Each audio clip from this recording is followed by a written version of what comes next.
procedures and protocols put in place across all of government to ensure we didn't have another Benghazi. And this makes Benghazi look like child's play. So the biggest question is, who from the White House put those limitations on Bagram that forced the military to close the base that should have never been closed? Congressman, I want to move from Afghanistan to your home state of California. There's a recall election. What would success be for Republicans? I mean, Republicans haven't won statewide there since I can't remember when. So right. If winning isn't going to happen, what is success in terms of this recall? Well, look, just getting these issues out in front of the people of California. So one thing that's happened here is there is no real media. So the media out here in California is essentially the very few people that talk about this and the problems in California, Fox News, a few other channels. But by and large, the media here is a propaganda arm of the Socialist Party. It's how we ended up with a guy like Newsom, who had never done anything in his life. He ends up being governor. It's how we ended up with a vice president named Kamala Harris, who couldn't even place. She had to get out of the race because she couldn't even get enough votes to place in the Democratic primary, yet she's now been picked and she's our vice president. So what you have out here in California is you have a population that, for the large part, between the fake news and the social media companies, who, by the way, are strongly backing Newsom's reelection, they keep people in the dark. Well, one thing that's happened is that you have guys like Larry Elder who have stepped up to run. They're going across the state. He's getting thousands of people that show up. I traveled the whole state last week, driving up and down the state, 4 hours, 5 hours. Recall Newsom signs are everywhere. Now, what's leading to that? It's real simple. Gas prices are $5 in many cases, highest gas price in the country. We have power outages that continue to happen. We have fires that burn. And I think people are beginning to, and we're out of water, by the way, because we continue to let water out in wet years. We let it flow out to the ocean. So all these things are happening at the same time. And I think people are looking around and they see Elder, they see signs. And look, he's got momentum. So what does success look like?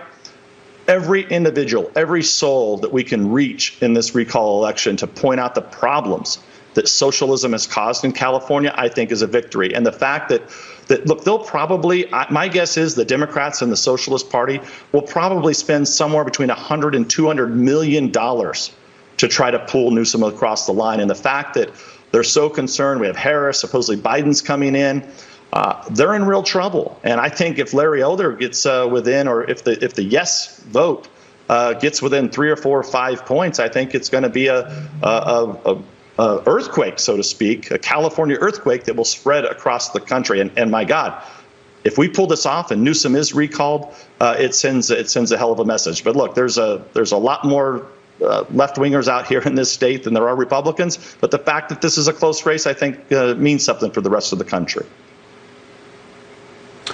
Well, Congressman, I would think even left-wingers would understand that having fire with no water is not a good combination. But we will be watching this recall, and we thank you. We thank you for joining us on a Sunday night. Look forward to talking to you soon. Thanks a lot. My pleasure. Joining me now, Molly Hemingway, senior editor at The Federalist and a Fox News contributor. Molly, thank you for joining us. Great to be here with you. I want to start with Afghanistan. I mean, you know things must be bad if the mainstream media and even some Democrats are criticizing Biden's withdrawal, but they also know the midterms are coming up. So surely they're not going to continue this criticism. They're going to pivot. They're going to have to, aren't they? Well, even their criticism has been fairly muted given how horrifically run this withdrawal has been. There is broad bipartisan support for withdrawing from Afghanistan, and you saw that in the previous president and this president. That in no way means that the manner of the withdrawal has been accepted by people, and it's so bad that even Democrats have to admit that it has been horribly run. People are used to their elites not caring about national security or economic health, but this is really an example of people not caring about honor, and honor is very important to Americans, and this withdrawal was done without honor, evacuating people without vetting them properly while leaving Americans. It really is unprecedented, and you see that people are horrified by it. I'll ask you one more Afghanistan question and then switch to California. I mean, do you get the sense there are still Americans in Afghanistan who very much want to get out, and won't that ultimately be the undoing when we read stories of Americans being taken hostage?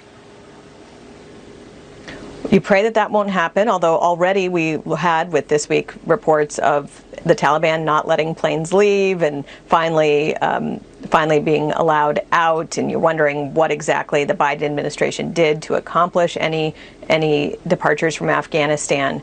But even if it doesn't happen, that does not, even if really horrific hostage situations don't happen, that does not excuse choosing to leave Americans there and not having a plan for how to evacuate Americans who need or want to get out. That is something that even someone without a lot of military strategy or training would have known to do, and that the Biden administration didn't do it is inexcusable, and people need to be held accountable for that. We already know who's responsible for that, whether it's Milley or Blinken or Sullivan. They need to be held accountable. They need to have their resignations asked for. Instead, this week, we had Biden ask for the resignations of Republicans who serve on boards at service academies. He's asking for accountability from precisely the wrong people. All right, California, two-part question. Why has some of the shine faded off of Gavin Newsom, at least in the eyes of the media? And what is success in a blue state like California for Republicans? Well, actually, again, I'm not sure that the corrupt media have had a different perspective on Gavin Newsom. They're once again helping him. You look at how they cover Democratic governors of poorly run states, whether it's Andrew Cuomo, who just had to resign, or Gavin Newsom, relative to states like Texas or Florida, which have Republican governance, and you have people fleeing to those states, fleeing in refuge away from poorly run Democratic states. The media propaganda, as your previous guest accurately noted, is significant. And yet here we have Gavin Newsom facing a recall. I think what people understand is that you're seeing a clear distinction between how different parties think about how to run a state. And in California, regardless of whether Gavin Newsom survives this recall with the help of all of his friends in the media and politics, you have people saying, I don't like the way Democrats in California handle things like immigration, water infrastructure, crime, homelessness, drugs, all of these problems. It'll be fun. It'll be interesting to watch what happens in California and how close the margin is. Molly, thank you very much for joining us on a Sunday night. Thank you. Coming up, but it impacts me as much now as it did when it happened. So forgive me for repeating it. But we really cannot remind ourselves too much of the life-changing power of education. Several years ago, I was driving my daughter to school. She's in law school now, and this was when she was in junior high school, so it's been almost a decade. And we passed a child walking on a winding, curvy, two-lane road. And it wasn't a road most kids would be walking. And the kids who did live on that road, well, they didn't have to walk to school or take the bus. As we passed this child, I noticed two things. The backpack was bigger than he was, and those little legs were moving as fast as they could. He was on a mission. I looked in the rearview mirror and thought to myself, there is no school within walking distance of where you are. Wherever you are going, young man, you will not make it in time. And you are too young to be walking by yourself. I dropped our daughter off, but I could not get the image of that child out of my mind. So instead of turning toward the courthouse, I went back towards him, and there he was, still walking down the road. I pulled up beside him, rolled the window down, and said, don't be afraid. I have children about your age too. Do you need a ride somewhere? Where are you trying to get to? And he called the name of the school, and it was the same school my daughter attended, and it was miles away. I said, son, you're not going to make it walking. Do you want a ride? And he didn't answer, and I don't blame him. Here was this strange man asking him to get in the car. So I said, son, I'm not going to hurt you. My daughter goes to the same school you go to. I went there myself. But by the time you walk to school, school will be over. So let me help you. He got in the car and said, my mom overslept. I missed the bus, but I didn't want to miss school. I asked the young man where he lived and did some quick math in my head, and that child had already been walking for about an hour. He started in the dark. walking to school, along roads that were not made to be walked. And he still had hours to go. That's how bad that child wanted to be in school. And that is the power of education. It can change your life. It can change generations of lives after yours. Even at his age, this child understood the power of education. And I contrast the image of that child doing everything in his power to get to school with the reality of some teachers' unions and those politicians seemingly beholden to those unions doing everything in their power to avoid going to school. For those of us who already have our educations, maybe we should remind ourselves of where we would be without that education. It is the only key to open some locks. You cannot become a doctor or a lawyer or a CPA or a teacher without a certain amount of education. And even if a degree is not a conditioned precedent for what you want to do, knowledge can liberate you. Knowledge is freedom. Knowledge is power. It cannot be taken from you. It can be denied you. But once you have it, it is yours. The pandemic has been an obstacle for sure. It has been one more thing we must overcome to produce educated children. But there is no alternative. You cannot make it in today's workplace without an education. And we cannot make it as a country without an educated citizenry. So yes, the pandemic is an obstacle. But there are so many among us that have overcome other obstacles to embrace the life-changing power of education. Parents are exploring all of their options to make sure their children can stay on track, even in the midst of a health crisis. For some, that is still public school. But for others, the way around mandates and teachers' unions includes charter schools and private schools. Joining me now to continue our ongoing conversations about education in America is the CEO of the National Alliance for Public Charter Schools and former Bush administration education official Nina Reeves, and the principal of the Calhoun Falls Charter High School in good old South Carolina, Kaylin Rogers. Thank you for spending part of your Sunday with us. Welcome to you both. Mr. Rogers, I want to start with you and ask you how you are managing education and health in South Carolina and what the government tells you can and cannot do in the midst of this pandemic. Hey, thanks for having me, Trey. We have a wonderful team here. My staff, I consider them my family. Every day in and out, they are working hard to make sure that, kids are here, everything's being taught the way it needs to be. And it has been difficult, but over the past few years, we made it work. And their ability to go in every day and do this job and to come back day after day and still be happy to be able to teach kids, it's just been rising. Our kids are wearing masks and talk about the government and mask mandates. I just say my goal is, and I'll tell anybody, I'd rather lose funding over a mask mandate than to lose a staff or to lose a student on my campus. They're much more than just money. Well said. Ms. Reeves, what is, for those who are trying to distinguish public school from charter schools, from public charter schools, what is a public charter school? Well, first of all, thank you so much for having me on your show this evening. Charter schools are public schools. We've now been around for 30 years. This year we celebrated our 30th anniversary. There are over 7,500 public charter schools around the country. 45 states now have charter school laws, and over 3.3 million students are attending charter schools. So these are public schools that are often created by teachers in district-run schools who wanted to do something different, who wanted to prove the impossible, These are schools of choice. And the results that we saw last year when the pandemic hit out of our sector is extremely reassuring, and similar to what Callan was just saying. Charter school leaders stepped up to the plate.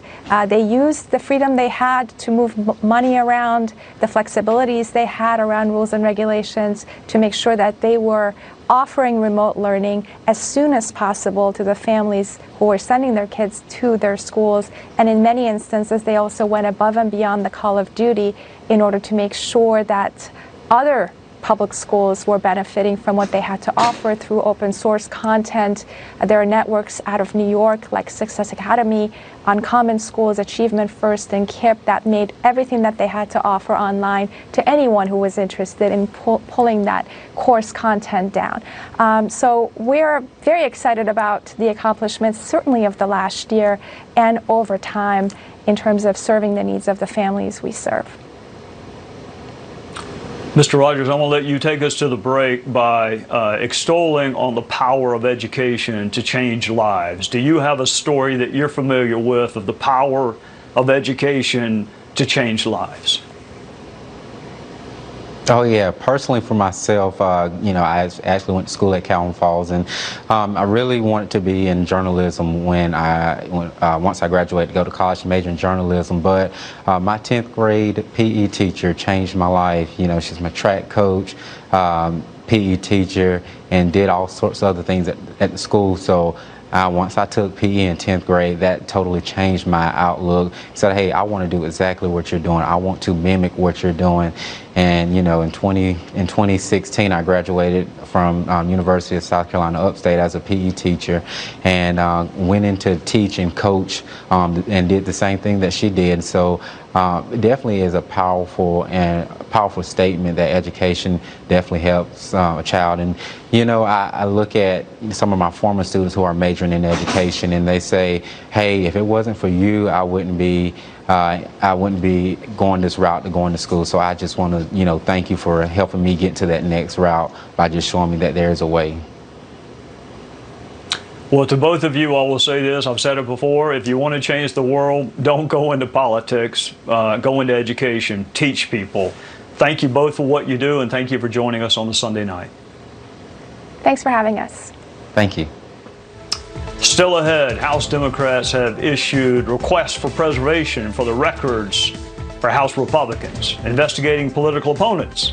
Is that legitimate oversight, or is it a dangerous precedent leading us down a slippery slope of endless recrimination? We'll discuss stories of late, but they have not been the only stories worth following. As you recall, the House voted to form a select committee to investigate what happened on January 6th at the Capitol.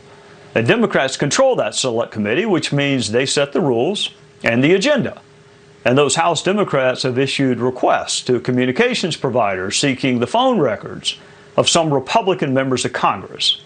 And this is partly a political issue, but it's also a legal issue.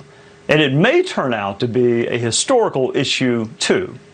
Can the Select Committee get the phone, text, or email records of members of Congress? And where is the line between oversight and investigating your political enemies? Here to discuss, Mo Alethi, the Executive Director of Georgetown University's Institute of Politics and Public Service, and the former DNC Communications Director, along with Bill McGurn, member of the Wall Street Journal editorial board and former chief speechwriter for President George W. Bush. Both are Fox News contributors, and they join me now. Welcome, gentlemen, to you both. Hey, Trey. Thank you. I'm going to try to do this the only way I know to be fair, which is I'm going to ask the same question and then let you both address that. Mo, I'll start with you on the first question, but Bill, I'll come to you after that. All right. Politics is about power, and the Democrats do have the power to do this. But is it wise to seek your colleagues' phone records and text and emails when maybe in a year and a half the shoe is going to be on the other foot, and they may do the same thing to you? We'll start with you, Mo. Yeah. Yeah, and before I answer that question, I just want to say this has been such a solemn weekend as we commemorate the 20th anniversary of the 9/11 attacks. And Trey, I just wanted to say I really appreciated your comments last week about national unity and what that day meant in terms of national unity. I encourage anyone that missed it to go back and watch it, because I don't think there's enough of that today. Now, look, Thank you, Mo. what we're talking about now is the greatest assault on our democracy since that tragic day 20 years ago. And that's why the Select Committee exists, is to figure out why that happened, how that happened, what could be done to prevent it. And so, to clarify, my understanding is they didn't actually ask for any records yet. They've just asked the phone companies and the communications companies to preserve those records in case their investigation leads them to a place where they need to look at it. This is an unprecedented issue. This was an unprecedented attack, and it's going to be uncomfortable, I think, for a lot of people. But I don't think it is inappropriate, given the amount of communication that may have been taking place between Capitol Hill and the White House in trying to figure this all out in real time. I don't think it's inappropriate to want to be able to maintain the ability to look at some of that communication to see where it was helpful and where it wasn't. Bill, what do you think? Well, I guess I might have a more benign interpretation of this if I agreed that the function of the Select Committee is to get at the truth there. I think the function of the Select Committee is, as Nancy Pelosi wants it, to use it as a partisan instrument to retain her majority in next year's election and tar almost every Trump supporter as an insurrectionist. I would love to see a committee or a commission set up that would give us a common set of facts that we could proceed from. But I just don't think in today's Washington that's possible. And I think this is part of it. I also agree with you. I think it's a very bad precedent. It hasn't come to fruition yet, but I do think this is a very bad precedent. They're pursuing all this as part of a political goal, and I think they may come to regret these decisions. I was on the House Ethics Committee, and it was the least partisan, most apolitical committee while I was there. So, Mo, to you, and then to Bill, why not let the House Ethics Committee, which is charged with investigating violations of House rules? I mean, Congress can't do anything about crime, so they can't say they're investigating crime. They can investigate the conduct of House members. Why not let the House Ethics Committee do it, Mo?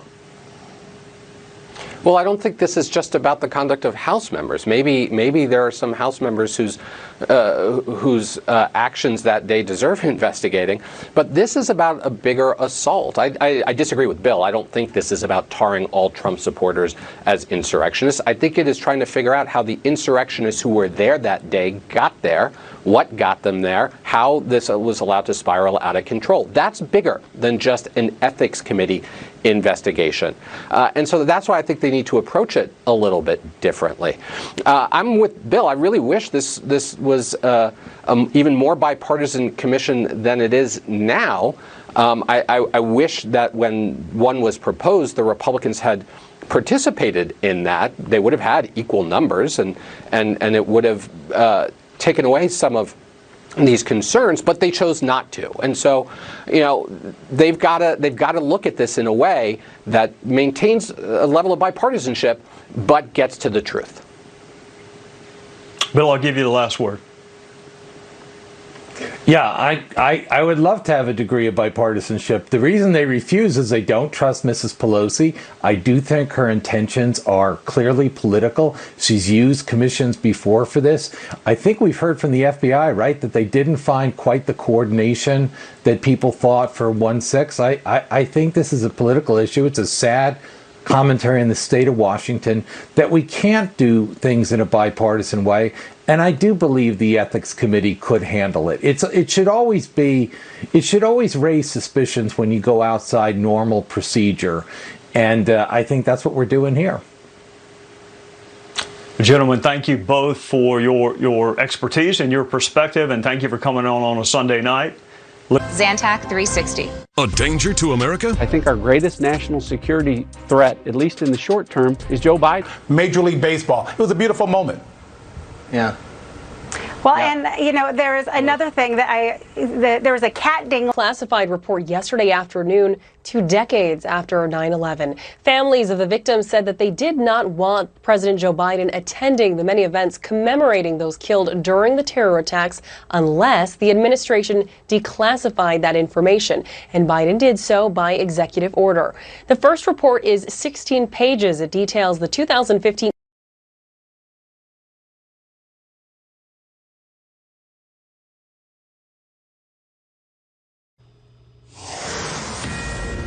Now, this Fox News alert: North Korea reportedly test-fired a long-range cruise missile over the weekend. That's according to local media there. Just a few days ago, the nation celebrated its 73rd anniversary. We will stay on top of this story and bring you the latest as it unfolds. Military officials say U.S. forces shot down 2 drones that attacked the Erbil airport in northern Iraq late yesterday. One U.S. official tells Fox News the drones were made in Iran and contained bombs, but a spokesman for the U.S.-led coalition in Iraq says there were no injuries or damage. Iranian-backed militia forces have attacked the airport several times this year. About 2,500 U.S. troops are stationed in Iraq still, some based at that airport. A busy week ahead for President Biden as he tries to put the humiliating Afghanistan pullout in the rearview. And then going further west out to California to campaign for embattled Governor Gavin Newsom. The state's got its recall election coming up. So while the president's out west, back here in Washington, lawmakers are going to be asking Secretary of State Antony Blinken what was going on all things Afghanistan. The secretary is expected to speak with both House and Senate lawmakers this week. Republicans have made it clear that they have plenty of questions for the secretary as well as other administration officials. Last week, the White House announced it was temporarily suspending flights to the U.S. of Afghan evacuees because there have been a few cases of measles of those people that have been coming to the U.S. The White House saying it was the CDC that recommended that those flights be paused. John, we'll see if the president has anything more to say about Afghanistan, COVID, or anything else that may come up in the week ahead once he heads out to West tomorrow. John? All right, Mark Meredith from the White House. Thank you, Mark. You bet. With the Taliban flag now flying over the Afghan presidential palace and no U.S. personnel on the ground, big questions loom over President Biden's strategy there. Let's bring in New York Republican Congresswoman Claudia Tenney. She is a member of the House Foreign Affairs Committee. It's my understanding, Congresswoman, that the Secretary of State, Antony Blinken, is supposed to testify in front of your committee tomorrow. What do you want to ask him? Well, I have a lot of questions for Antony Blinken, as do all of the Republicans, and I'm sure many of our Democratic friends. Look, right now we have families that are still stranded there. They're legal permanent residents, or otherwise known as green card holders. And one of these families is a family of 7 where a 3-year-old is actually the American citizen. And we've received just inadequate responses from the Secretary of State, including don't rely on the U.S. government to get you out of Afghanistan, number 1 in one of the memos. And number 2, we've been advised that only one of the parents and all of every member of this family is a legal permanent resident except the 3-year-old who is an American citizen. So we were told that only one parent can accompany the American citizen, who is a 3-year-old, back to the United States. So mom, dad, you can't leave mom in Afghanistan, obviously with the conditions with a terrorist organization that disrespects and gives no rights to women to raise the children. So we have to bring mom over and leave the father to raise the children. So this is just completely unacceptable, and it's part of the debacle that has been this policy of and Secretary Blinken needs to answer that. I also want to make sure and ask Secretary Blinken if he's actually going to recognize the Taliban government, a terrorist organization, as a legitimate government. Right now, I'm very concerned about so many things, but those are the 2 primary questions I have at the moment. You have also asked the Speaker of the House, Nancy Pelosi, to begin impeachment proceedings against this president. Now, that's not going to happen. She's obviously a big fan of Joe Biden. But where does the effort go? And the reason I'm calling for her to bring the impeachment articles, it's one thing if the Republicans bring something to the floor. But I think the course of conduct that we've seen over the last several weeks from President Biden, he's the one making the ultimate decisions. We have a civilian-run government.